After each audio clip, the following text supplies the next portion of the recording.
This porch mysteriously appeared at our house 10 years ago, abandoned by some subcontractor and left for dead.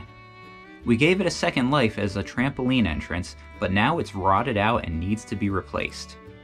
With stepladders expensive and lumber prices still through the roof, I opted to attempt building a unique alternative. What's up? I'm Jeff, and you're watching Fun Size Adventures, where we're all about giving you ideas to get you and your family out on little adventures in your own backyard and beyond. Last fall, we built this bridge out of some cedar logs, and I had some pieces left over, so let's try to use those to make a ladder to help the kids climb into the trampoline. Speaking of the kids, they're going to help with every step along the way, because even though I might not be quite sure what we're doing, that doesn't mean I can't teach them a thing or two as we try to work it out.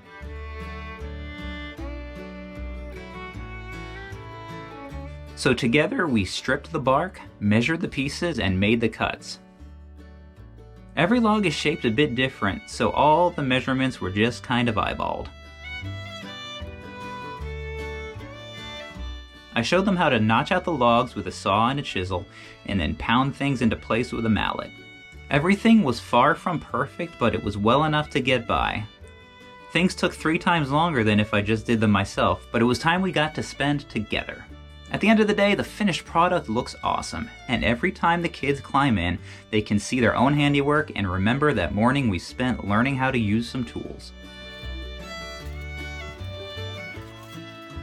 Then they can remember the afternoon they spent trying to teach me how to do front flips. Unsuccessfully.